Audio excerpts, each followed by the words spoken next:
Romeine hoofstuk 11 en ons kyk daarna vers 33 tot en met vers 36.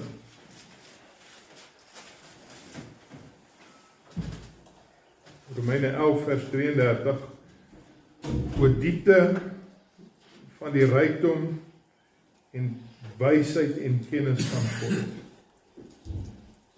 Hoe ondeurgrondelik is sy oordeele, hoe onnaspeurlik sy weë. Want wie het die gedagte van die Here geken? Of wie was sy raadgewer gewees?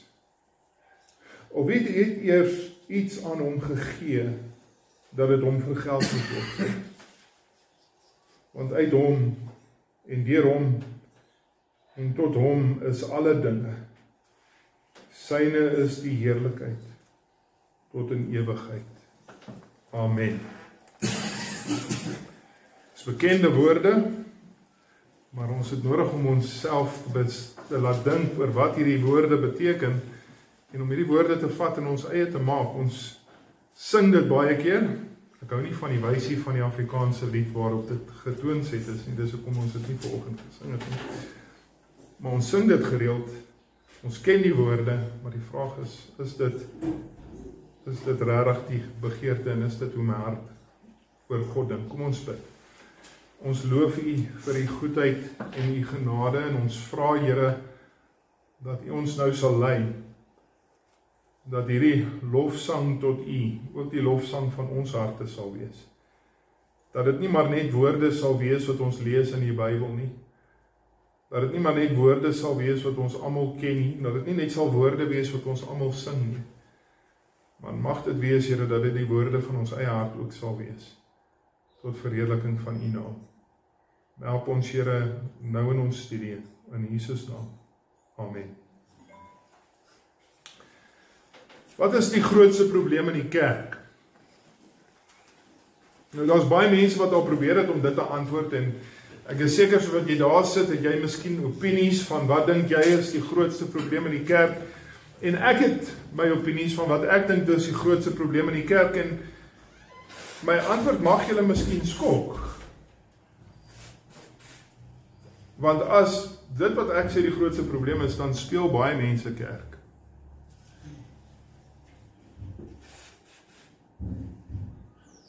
As dit waar is, dan beteken dit baie mense mis die rede vir die bestaan van die kerk. As dit waar is, dit wat ek reken die grootste probleem met die kerk is, dan bestaan die kerk nie vir die rede dat ons dink waarvoor die kerk bestaan nie. En dan wil ek sê, moet ons versigtig wees en ons eie hart ondersoek. Want as dit wat ek sê die probleem met die kerk is, moet ek my eie hart ondersoek en sê, is ek nie dalk deel van die probleem van die kerk. Wat sê ek is die grootste probleem van die kerk? Die grootste probleem van die kerk is ons het vergeet wie God is. En ons het vergeet wie ons is.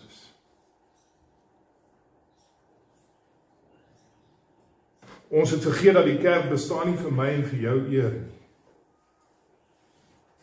Dit bestaan vir God se eer.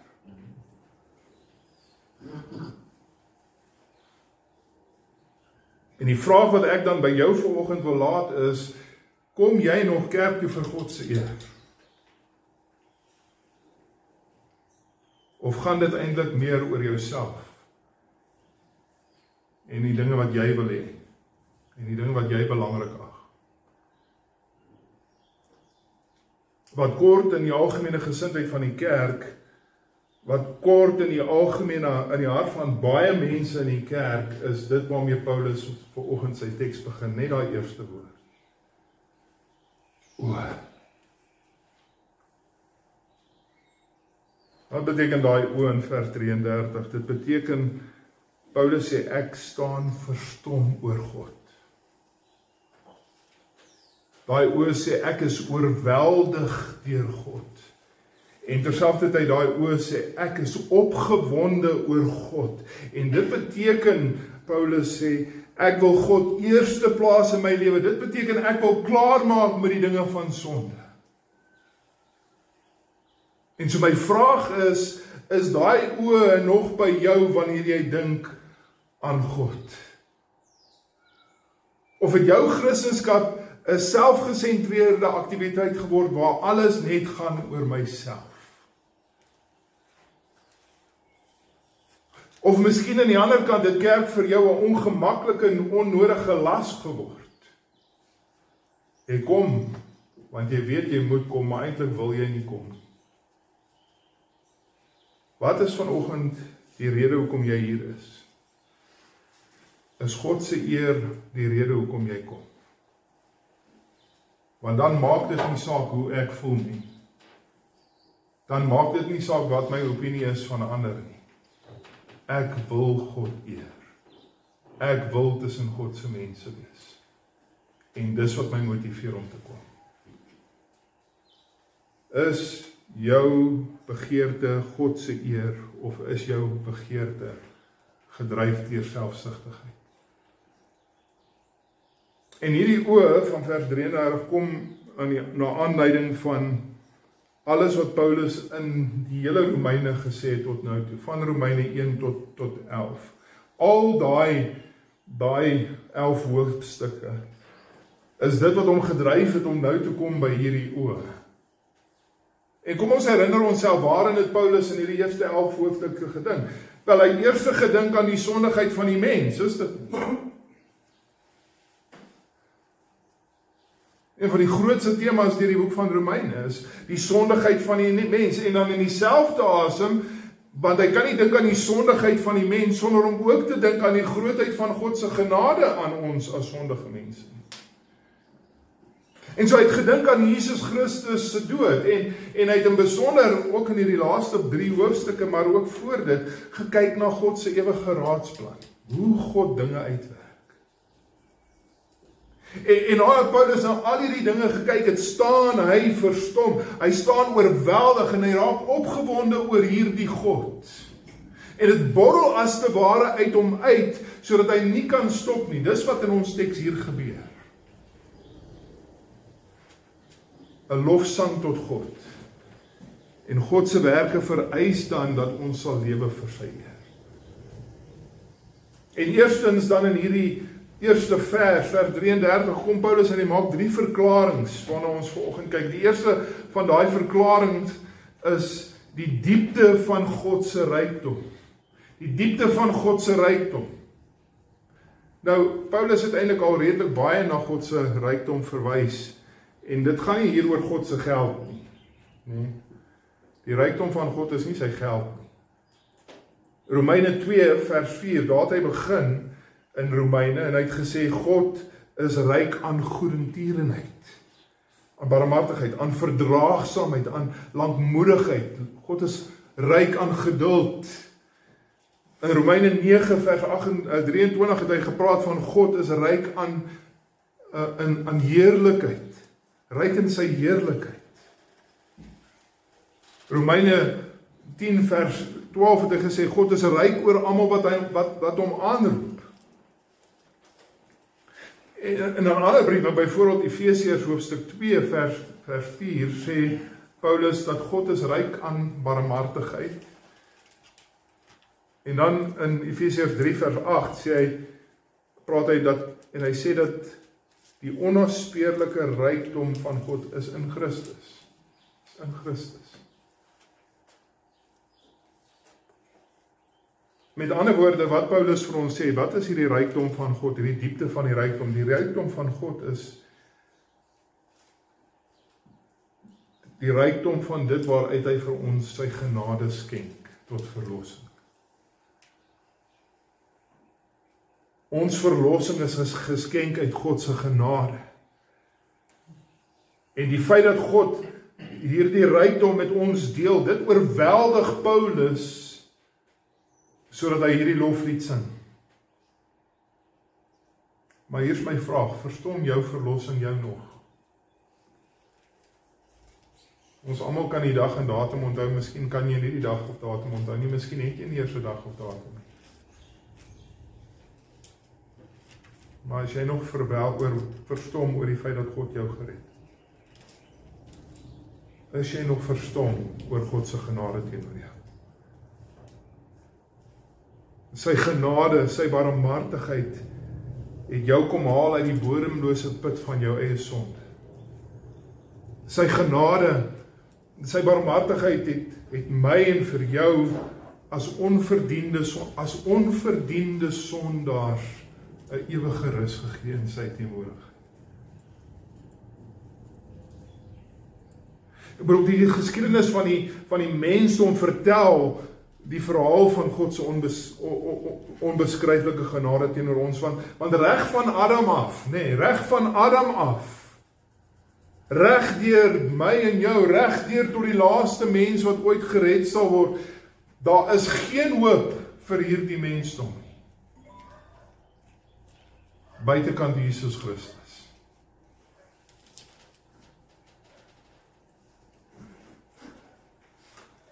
God verdien die eer vir ons verlossing. Is daar nog 'n oë by jou as jy dink aan die rykdom van God se genade teenoor jou? Is daar nog 'n oë by jou? Tweedens sê Paulus daar in die eerste vers, nie net die diepte van die rykdom nie, maar ook die diepteheid van die wysheid. Die wysheid van God. Kolossense 2 vers 2 tot 4 sê dat God se wysheid is in Jesus Christus verberg. Ons sien sy wysheid waar, ons sien die wysheid van God in die kruis. Hoekom? Want sê 1 Korintiërs 1 vers 18 tot 31 dat die kruis is die wysheid van God tot redding van almal wat glo, terwyl baie dit sien as die dwaasheid. Is dit? God se wysheid word bekend gemaak deur die evangelie, sê Paulus in Efesiërs 3 vers 9 tot 10. Die verlossing, die redding van Grieke en Jode, sê Paulus in 1 Korintiërs 1 vers 23 tot 24, is deur die wysheid en krag van God. En so my vraag aan elkeen van julle vanoggend is, het God hierdie wysheid aan jou geskenk?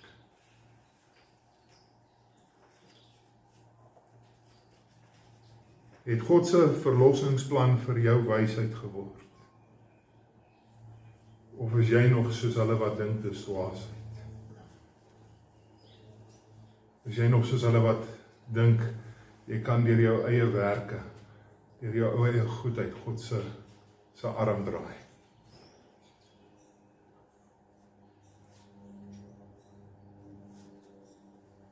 Is jy nog soos baie dwaases in hierdie wêreld wat dink dat ons as gelowiges is dwaas?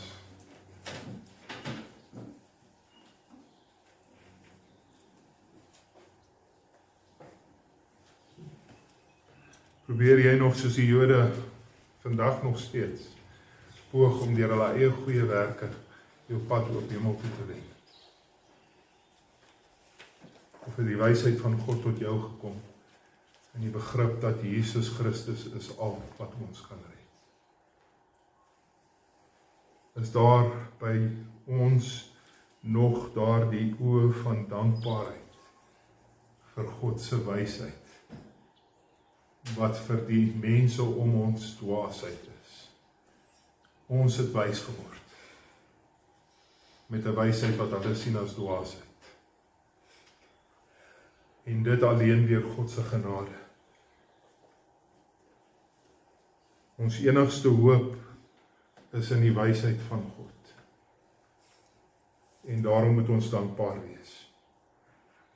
En wat dan van ons derde stelling, nie net die diepte van die rykdom en die wysheid nie, maar ook die diepte van die kennis van God, sê Paulus.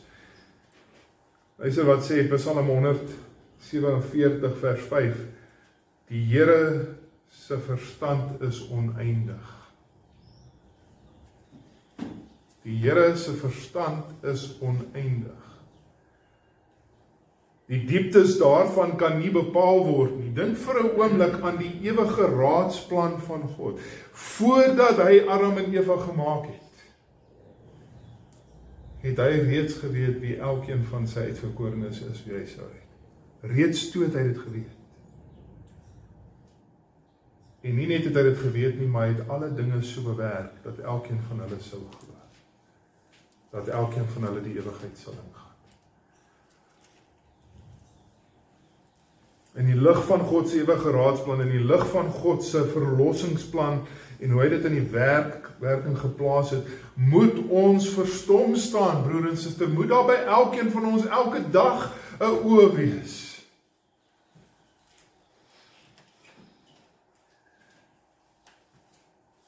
Al die dinge wat sy planne kon ontspoor het, dink net aan my eie lewe en dink aan jou eie lewe, al die dinge wat in my pad kon kom, al die dinge wat gepoog het om in my pad te kom, om my geloof in hom te ontspoor. En niks daarvan kry dit reg. Hoekom is dit? Omdat ek so wonderlik is? Nee, dit is omdat God se kennis, voorkennis reeds bepaal het, dit wat nie kan verander word aan die einde nie. Dit moet so wees. Dit moet so uitwerk, dat ek tot in geloof sal bly. Al ons eie ontrouheid. Elke keer wanneer ek in die sonde val, wanneer ek sonde liewer het as wat ek die Here het. Dit ontspoor nie God se plan nie, doen dit. God ruk my terug, partymal met 'n paar slae, partymal met 'n paar baie seer slae.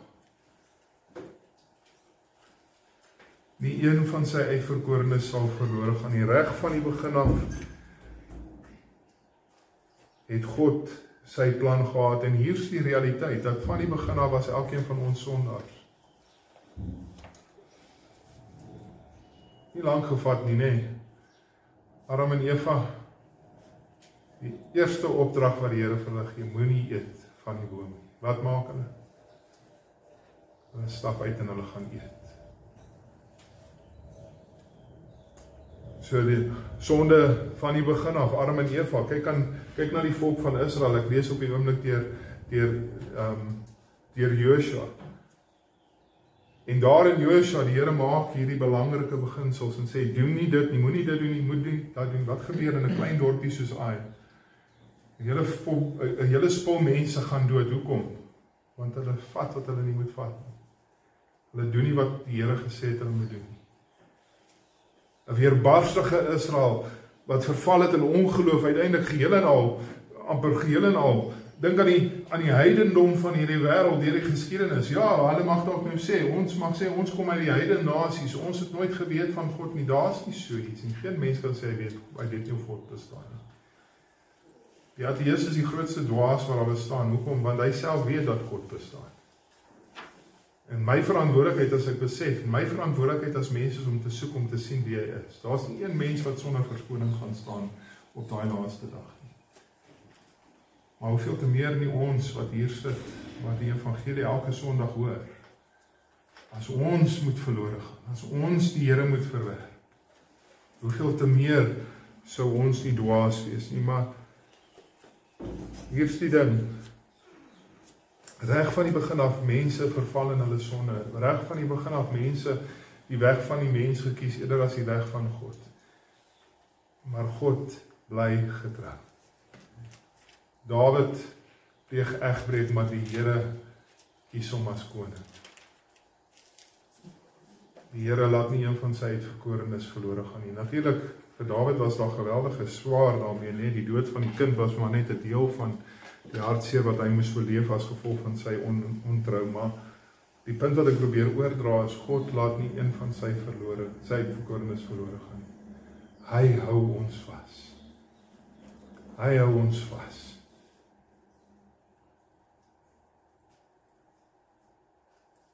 Grootste oomblik waarin mense geprobeer het om God tot nie te maak, om God af te skud. Die grootste getuienis in die geskiedenis van die mensdom, waarin mense probeer het om God se planne te werk, was aan die kruis van Jesus Christus. Bose mense het Jesus Christus aan die kruis vasgespijker. Maar hier is die wonderlike ding van God se kennis, nee. God het geweet dat bose mense gaan Jesus aan die kruis vasspijker. En God het dit so bestem dat bose mense Jesus aan die kruis sou vasspijker, sodat hy deur die dood van Jesus Christus almal sou red wat in glo. Dis die kennis van God. Dis die kennis van God. Sy ewige raadsplan word nie ontspoor nie. Sy trouheid bly tot in alle ewigheid staan. Die dood van die martelare, Augustinus het gesê, nee, die martelare deur die eeue het almal gesterf. En elke keer as hulle 'n Christen doodmaak, dan juig hulle. Sê, ons is besig om Christendom af te breek, ons is besig om dit te vernietig. Wat het Augustinus gesê? Die dood van die martelare is die saad vir die kerk. Dis wat die kerk laat groei. En dis inderdaad so.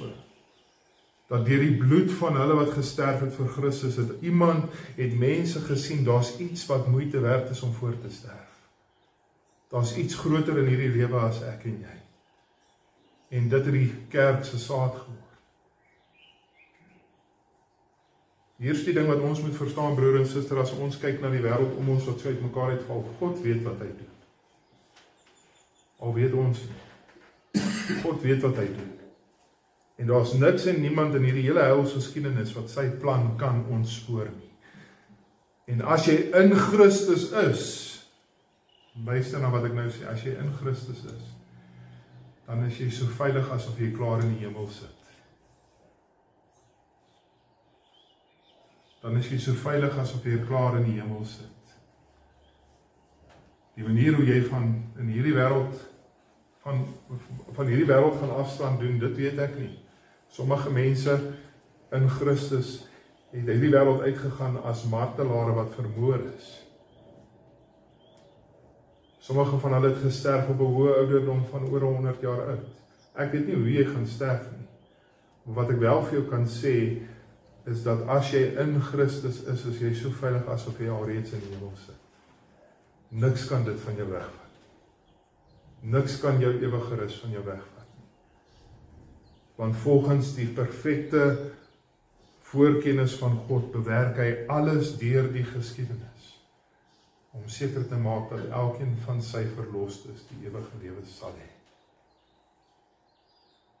En so Paulus eindig hierdie vers, en hy sê, hoe ondeurgrondelik is God se oordeele, hoe onnaspeurlik is God se weë. Niemand kan verstaan, niemand kan begryp nie, en tog is dit so onbegryplik wonderlik. Ons kan nie anders as om God te loof. Jesaja 55, dink dis maar wat Paulus eintlik hier aanhaal, Jesaja 55 vers 8 tot 11, want my gedagtes, sê God, is nie julle gedagtes nie, en my weë is nie julle weë nie, spreek die Here. Want soos wat die hemel hoër is as die aarde, soos wat die weë, my weë hoër, soos my weë hoër as julle weë, my gedagtes as julle gedagtes. Want soos die reën en die sneeu van die hemel neerdal en daarin nie terugkeer nie, maar die aarde deurvogtig en maak dat dit voortbring en uitsprei en saad gee aan die saaier en 'n brood aan die eter, so sal my woord wees wat uit my mond uitkom. Dit sal nie ledig na my terugkeer nie, maar sal doen wat my behaag. Luister wat sê, my woord sal doen wat my behaag en voorspoedig wees in alles waarvoor ek dit stuur. God se wil sal geskied. Maak nie saak wat ek of jy doen nie, maak nie saak wat die duiwel en al sy demone doen nie. God se wil sal geskied. Nie een van sy kinders sal verlore gaan. Dis 'n loflied tot eer van God, maar dan kom ons by die tweede gedeelte, na dit dan ons vanoggend moet kyk, die 3 vrae, en die 3 vrae vind ons daar in vers 34 en 35. Nou as jy kyk in vers 33 en 34 in die Afrikaanse vertaling, in die meeste vertalings staan net 2 vrae, maar as eintlik 3 vrae is daar net 2. Hier is die 3 vrae. Die eerste vraag, lees dit daar in die teks, want wie het die gedagtes van God geken? Dis die eerste vraag. Die tweede vraag, of wie was sy raadsman gewees? En die derde vraag, of wie kan eers aan hom iets, wie het eers aan hom iets gegee, dat het hom vergeld kan word. So daar is die 3 vrae. Die eerste vraag, wie ken God se gedagtes? En ek kom weer terug na Jesaja 55 vers 8 en 9 nou, wat sê dit? Want my gedagtes is nie julle gedagtes nie, sê die Here. En my wee is nie julle wee nie, spreek die Here. Want soos die hemel hoër is as die aarde, so is my wee hoër as julle wee en my gedagtes as julle gedagtes. Nou, ons leef in 'n tyd, waarin baie mense vandag probeer om vir die Here te praat, nie waar nie. Ons hoor baie keer dat sogenaamde Christene sê, wel die Here het vir my gesê. En dan wil ek hom sommer met 'n vuis in die gesig slaan. Of iemand anders sê, wel my God is nie so nie. My God werk anders. Dis die ander ding wat deesdae mense namens God probeer praat. Die enigste manier hoe ek of jy kan sê, so spreek die Here, of so sê die Here is, wanneer ons die Bybel oopmaak en die Bybel lees, want dis al wat God vir ons sê, is dit wat hy in sy woord vir ons sê. Die enigste getuienis van God se woord is dit wat hy in die Bybel sê, en al wat ons weet van wat God sal doen en nie sal doen nie, is dit wat hy ons in sy woord gesê het. Want die Bybel is deur God self aan ons gegee om, wat is die doel van die skrif? Hoekom het ons die Bybel? God het dit aan ons gegee om homself aan ons te openbaar. Dis hoekom ons die Bybel het. Die Bybel is eerstens 'n boek om God te openbaar. Maar wat Paulus dan nou hier sê, in hierdie vers, is, sy punt is om te sê dat selfs die Bybel, selfs al verstaan ons die Bybel geheel en al, weet ons nog nie alles van God nie.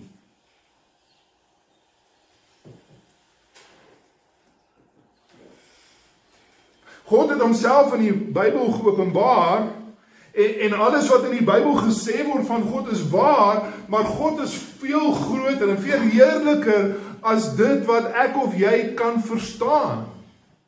Kom ek noem net 'n paar voorbeelde. Is daar enigiemand hier wat wil durf om die drie eenheid van God te probeer te verduidelik? Is daar enigiemand hier wat wil probeer om die hypostatic union, die feit dat Jesus beide God en mens is, te verduidelik?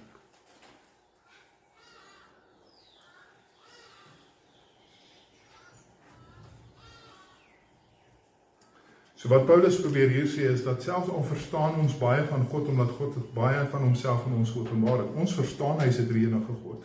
Ons verstaan dat Jesus is beide God en mens. Maar ons begryp nie hoe dit werk nie. God is veel groter as wat ek of jy kan verstaan.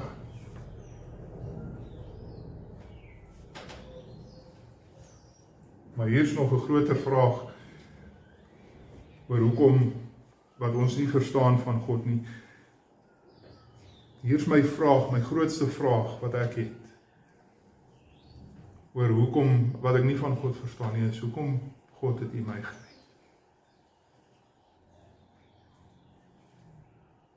Hoekom het U genade aan my bewys?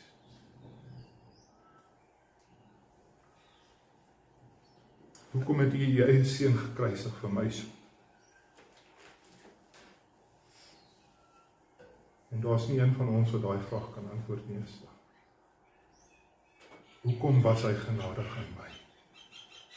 God se gedagtes is nie my gedagtes nie. Dank die Here dit is nie.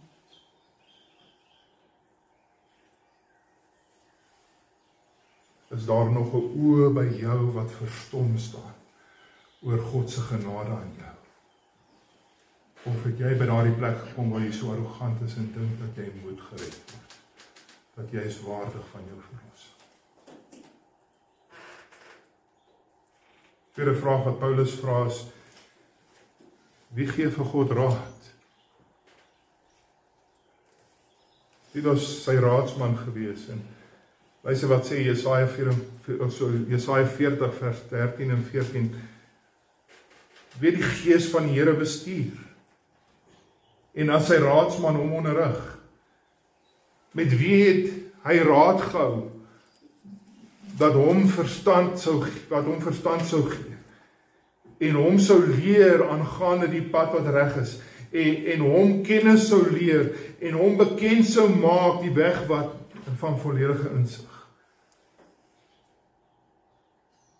So, hier is nou die probleem van ons moderne dag weer eens, dis nie net dat mense probeer om namens God te praat nie. Dis ook dat mense vandag probeer om vir God voor te skryf, nee, het jy al gehoor hoe bid party mense, dis asof hulle God aanspreek en hom beveel om sekere dinge te doen. Die arrogansie van mense.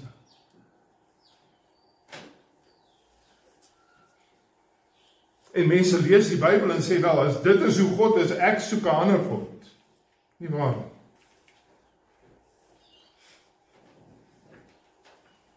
God moet dit doen of anders en sal ek nie my lewe vir hom gee. Wat sê Paulus? God het nie jou raad nodig nie. En meer as dit, God het nie net nie jou raad nodig nie, God gaan nie na jou luister nie. Jy is nie die reg om God voor te skryf en vir hom te sê wat hy moet doen.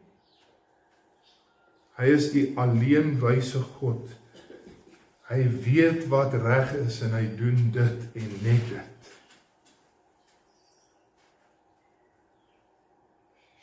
God is nie afhanklik van elendige skepsels om vir hom van raad te bedien. Hy hoef nie vir jou te vertel hoe om dinge in jou lewe te bestuur, sodat hy verheerlik sal word in dit nie. Die omstandighede wat in jou lewe gebeur is presies dit wat God vir jou bestem. Hy weet wat hy doen. En hy het 'n doel met dit waardeur jy gaan. En jou verantwoordelikheid, al wat jou verantwoordelikheid is om uit te vind, hoekom Here stuur u hierdie ding oor my pad? Wat is dit wat u my wil leer? En leer dit. Maar spesifiek wanneer jy dink aan die verlossingsplan van God, weer eens kom ons terug na dit wat al reeds voor die grondlegging van hierdie wêreld bepaal is. Hy weet elkeen van wie sy uitverkorenes is en hy sal elkeen van hulle red. En terselfdertyd weet hy presies wie is nie sy uitverkorenes nie, hy sal hulle nie red nie. Hy maak nooit 'n fout nie. Want sê Efesiërs 1 vers 11, God het nie ons raad nodig nie, hoekom nie? Want hy werk alles volgens die raad van sy eie wil. Hy doen alles presies soos hy wil. Jy weet nie beter as God nie. God het nie jou raad nodig nie, hy weet alles. En so wat beteken dit? Nou kan ek en jy as gelowige, wat kan ons doen? Ons kan rustig ons lewe in sy hande laat. En hom vertrou om te weet wat hy weet. Jy kan rus in jou tyd van angs oor wat bring die dag van môre. Ek kan vir jou vertel van 'n geskiedenis van tye wat ons nie geweet het wat ons gaan eet oor 15 minute nie.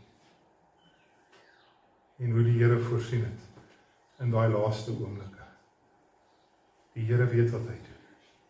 Hy weet hoe om vir sy kinders te sorg. Hy weet.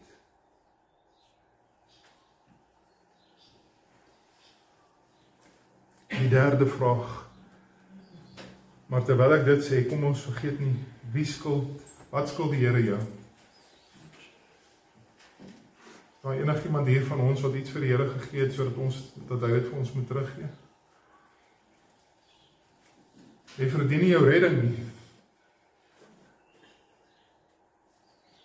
En hier is die ding, as God nie 'n enkele mens sou gered het nie, dan sou God nog steeds regverdig gewees het.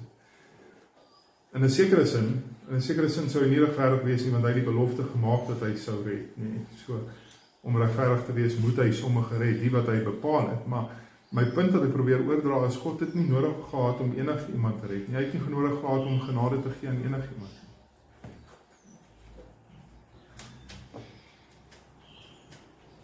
En niks wat jy doen, maak jou waardig van God se verlossing.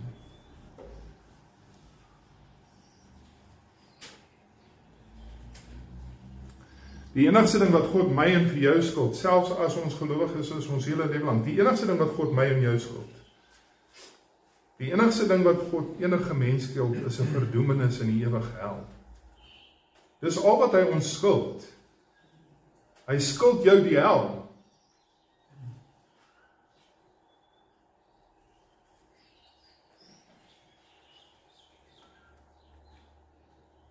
Ons Ons word nie gered omdat ons dit verdien nie.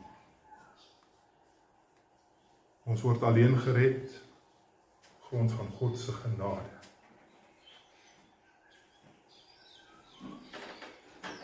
Omdat God sy hand uitsteek na elendige mensdom en vir homself mense red.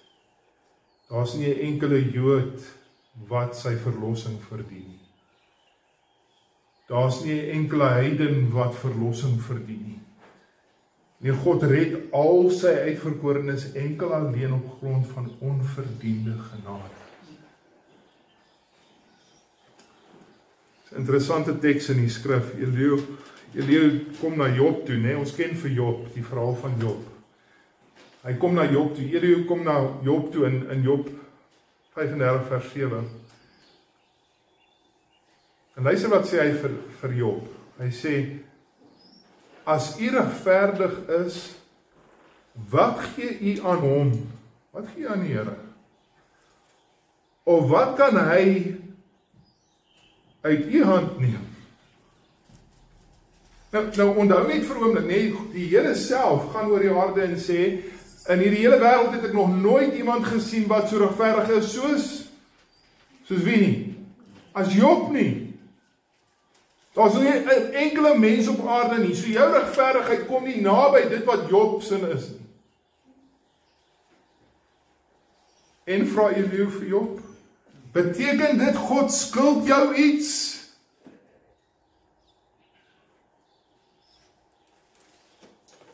Het jy iets vir God gegee? Jou regverdigheid beteken bokkerel. Jy kan die mees regverdigste mens op aarde wees en dit beteken niks. God skuld jou niks.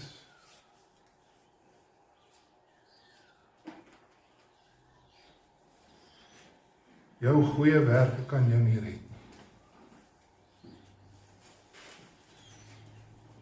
Ons staan almal bakkant voor God vir sy genade.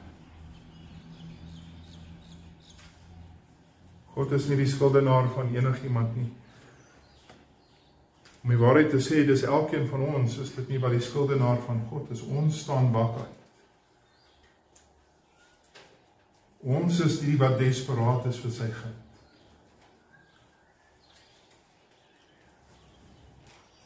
En so wat vra Paulus dan nou in hierdie 3 vrae? Wel, hy vra die vraag wat jy en ek behoort te vra elke keer wanneer ons deur 'n tyd van beproewing gaan. Maar nie net die tye wanneer ons deur beproewing vra nie. Hy vra die 3 vrae wat ons eintlik elke dag vir onsself moet vra. En nooit moet ophou om te vra nie.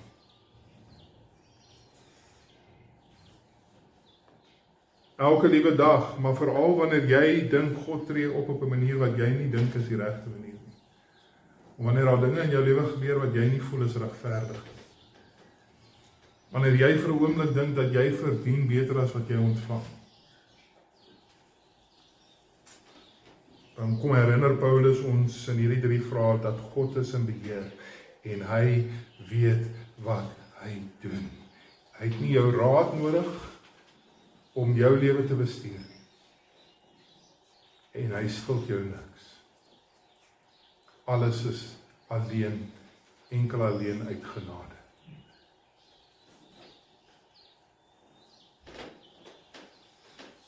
Steede daarvan om mismoedig te raak in jou lewe en op 'n hoopie te gaan sit, kan ek dit so stel, wees dankbaar, jy kry nie wat jy verdien nie.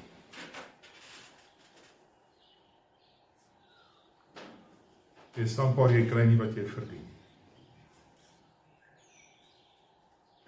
Jy sien wat ek wil hê is ons moet raak sien. Eintlik wat Paulus hier doen in hierdie teks is, hy is besig nie om te kla nie. Dis hoekom ek nie van die beruiming hou of die wysie hou waarin die Afrikaanse lied gesing is waarop hierdie woorde of gesing word wat hierdie woorde is nie. Hy is nie besig met 'n klaaglied nie. Paulus is besig met 'n lofsang. Hy loof God dat God weet wat hy doen, selfs al verstaan ek nie wat God doen. Hy loof God dat God nie my raad nodig het nie, maar dat God nog steeds alles in my lewe sal ten goeie meewerk, want ek is een van die vir wie hy lief is. Hy loof God dat terwyl hy God om niks skuld nie, God nog steeds onbeskryflike genade elke dag op hom uitstort. Hy kyk nie na sy omstandighede en soek, hoekom kan ek hartseer wees nie. Paulus kyk na sy geweldige omstandighede en sê, wat is daar wat ek kan vind, wat my sal dryf om God te loof? Wat is daar in my lewe wat my maak, om God se grootheid raak te sien?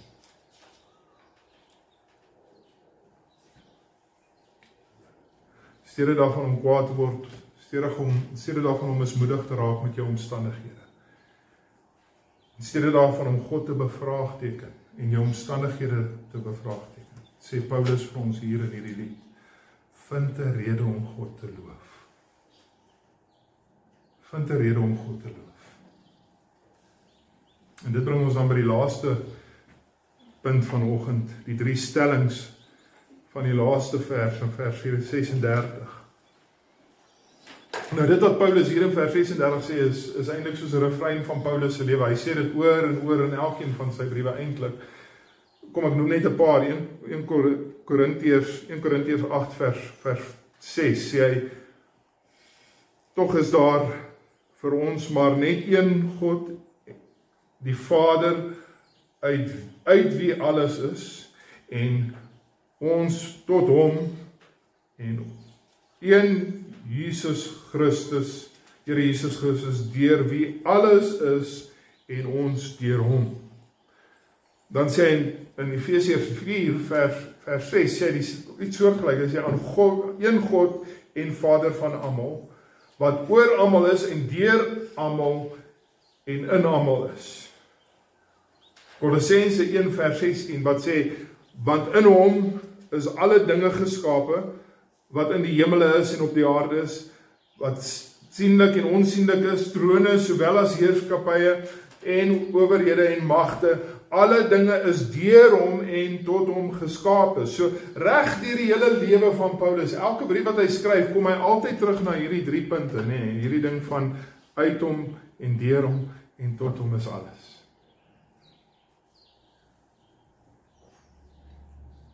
Alles behoort aan die Here. En alles wat gebeur in die wêreld is onder die beheer van die Here.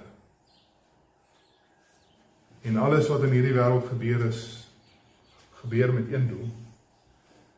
Alles gebeur om God te eer.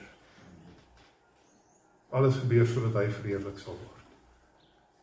Nou kom ons kyk na daai 3 stellings. Eerstens, alles is uit hom. En dit beteken dat niks het tot stand gekom wat nie deur hom tot stand gekom het nie. Dit wil sê dat alles in hierdie hele skepping is afhanklik van wie? Van God. Handelinge hoofstuk 17 vers 18 is dit 28 treffende vers waar Paulus, nie Paulus nie, ek dink dit is Petrus. Ek praat onder korreksie, vergewe my dat ek nie nou kan onthou nie. Maar hy sê in hom lewe ons, beweeg ons en is ons. In hom, in God, in Christus, lewe ons, beweeg ons en is ons. So sommige van julle digters ook sê, ons is ook sy geslag. Ons kom uit God voort. Wat beteken dat niks wat in ons lewe gebeur is toeval nie, broer en suster. God het dit alles bepaal en beplan.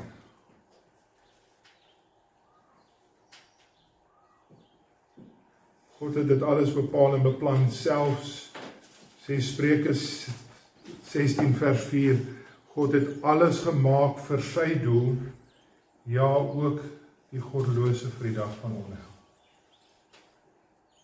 Selfs die dood van die ongelowige sal wees tot eer van God. Hy sal verheerlik word as hulle in die hel brand vir hulle sonde. Alles gebeur omdat God dit bepaal en bedoel het.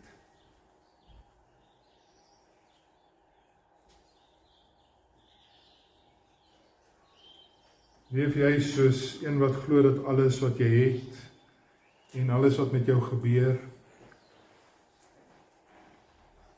is God in beheer van? Leef jy asof alles wat jy besit aan die Here behoort, jy verdien dit nie?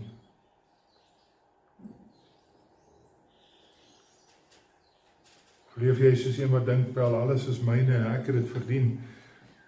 Wel, die krag waarmee jy jou werk gedoen het, as jy dan nou wil sê, maar ek het gewerk daarvoor, wie het jy die krag gegee om te kan werk? Wie het jy die verstand gegee om daai werk te kan doen?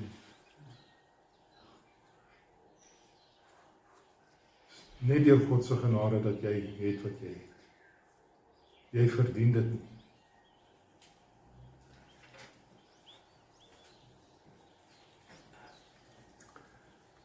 En hy het alles vir jou geskenk, sodat jy kan leef vir jouself.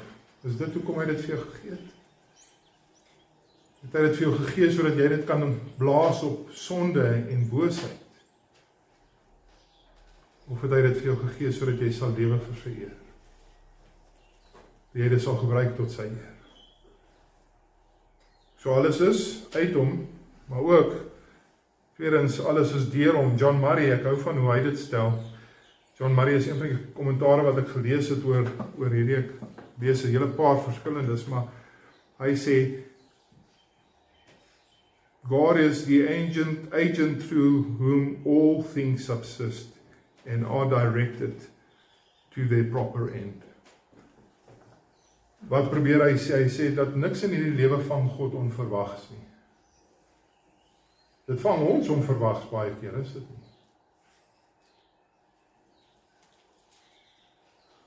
En meer as dit, dat dit net nie God onverwags vang nie. Elke ding wat in ons lewe gebeur het 'n doel. God het 'n doel met dit.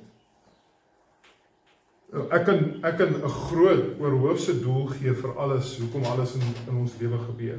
Daar mag dalk meer doele wees as net dit, maar hier is een van die redes hoekom die dinge in ons lewe gebeur wat moet gebeur, of dit nou goed is of sleg. Hier is die rede hoekom die dinge in ons lewe gebeur. Of dit groot is of klein, hier is die primêre rede. Is die doel van al hierdie dinge is om ons nader aan God te bring. En die doel van al hierdie dinge is om ons verder weg te dryf van die sonde af. Dis die doel van alles wat in jou lewe gebeur. Daar mag honderde ander redes wees, maar dis deel van die rede hoekom elke liewe ding in jou lewe gebeur is, want God wil hê, jy moet op hom vertrou, en terselfdertyd wil God hê, jy moet wegstap van die sonde. Alles is deur hom. Hy bewerk alle dinge reg deur elke persoon se lewe, reg deur die helsgeskiedenis, om uiteindelik te wees tot sy eer. Alles is tot hom, die laaste stelling wat Paulus maak. En dit neem my na 1 Timoteus 1 vers 17. Ek dink een van die meest treffendste tekste is weer eens 'n lofsang waar Paulus skielik, hy praat met Timoteus, en Timoteus is 'n jong predikant by Efese, en Paulus raak sommer so opgewonde terwyl hy besig is om hierdie ouetjie te leer om sy werk te doen.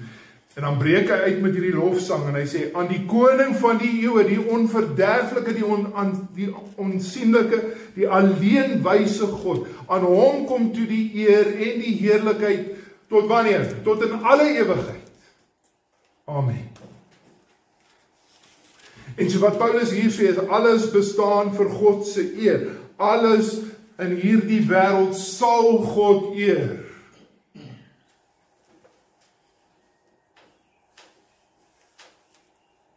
Want die hele skepping is uiteindelik alles so opgestel.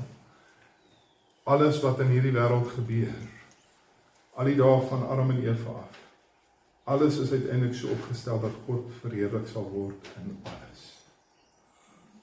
In alles. Selfs die dood van die onregverdige.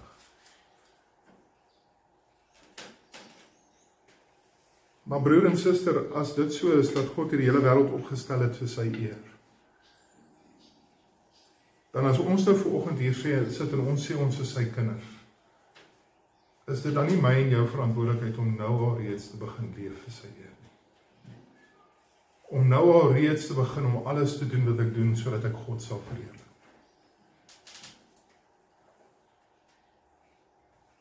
Is dit nodig dat God my eers by 'n plek moet bring waar ek moet seer hê, voordat ek sal besef dat ek nie moet leef vir die dinge van hierdie wêreld.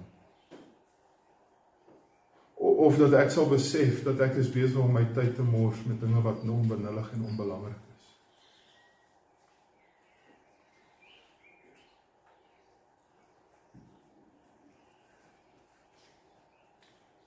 Ons moet God se eer soek in alles wat met ons gebeur.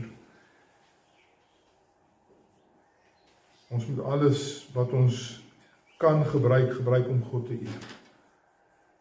En dit beteken, broer en suster, ek en jy moet elke dag 'n geveg voer teen ons sonde. Want moenie dink vir 'n oomblik jy is sonder sonde nie.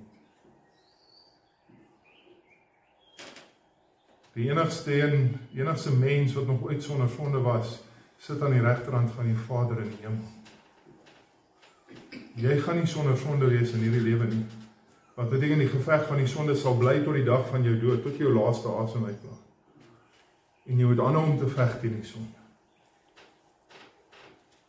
En terselfdertyd moet jy vir die res van jou lewe elke dag streef in alles wat jy doen om God te eer. Hoekom? Want hy is waardig.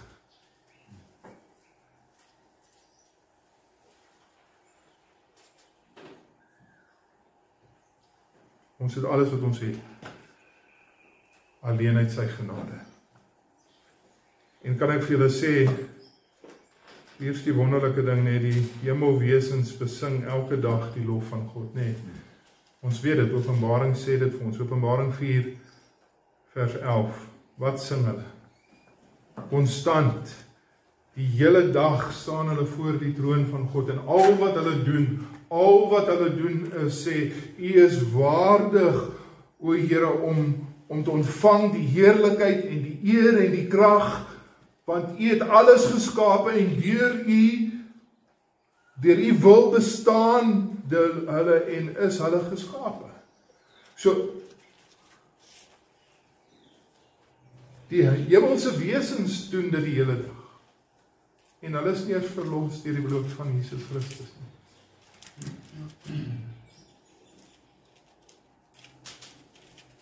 Hulle het nie die grootste geskenk gekry van God die Vader nie. Sy geliefde seun. En eintlik, daai woorde wat die engele sing, is 'n opsomming van ons hele teks. So Paulus se lofsang is die lofsang van die engele in die hemel. Die engele se lofsang en Paulus se lofsang is dat in die rykdom van God se guns, in die wysheid van God se plan, in die kennis van al sy werksaamhede, al kan ons dit nie volkome verstaan nie, al kan ons nie vir God probeer raad gee, al vereis of verdien ons niks daarvan, het alles het God gemaak, alles het God gedoen, terwille van sy eie eer, en tot elkeen van ons se voordeel. Want hy het alles gemaak, en alles bestaan uit sy kragtige werke, en alles bestaan, ook jy, enkel alleen vir God se eer. En so ek wil hê ons moet vanoggend staan en stil word by hierdie teks, en hierdie teks vat en dit ons eie maak. En saam met Paulus vanoggend kom staan, totaal verstom, totaal oorweldig, en absoluut opgewonde oor wie God is en wat hy gedoen het. Oor diepte van die rykdom, en wysheid en kennis van God, hoe ondeurgrondelik is sy oordeele, hoe onafspreeklik is sy weë. Want wie het die gedagtes van God geken, of wie was sy raadgewer gewees, of wie het eers iets aan hom gegee, dat het hom vergeld moet word. Want alles is uit hom, en deur hom, en tot hom. Syne is die heerlikheid. Syne is die heerlikheid, tot in alle ewigheid. Ek bid dat dit ook in jou lewe, alles sal wees tot sy heerlikheid. Amen. Kom ons bid. Here, ons het U hulp nodig, want ons is swak. En wanneer ons hierdie dinge hoor, en ons kyk na hoe ons eie lewe is, ons kyk na die dinge wat vir ons prioriteite en belangrik geword het, Here, dan vra ek dat U vir ons sal help, dat ons weer sal dink. Dat ons dit wat belangrik is, sal belangrik maak. Dat ons dit wat eerste moet wees, sal eerste plaas. Mag dit wees, Here, dat U verheerlik sal word in ons lewe. Dat U verheerlik sal word in ons kerk wees, maar ook in ons Christen wees en in ons mens wees. Dat oral waar ons gaan, mense sal sien, hierdie een was by Jesus van Nazareth. Dis my gebed. Bid dit in Jesus naam. Amen.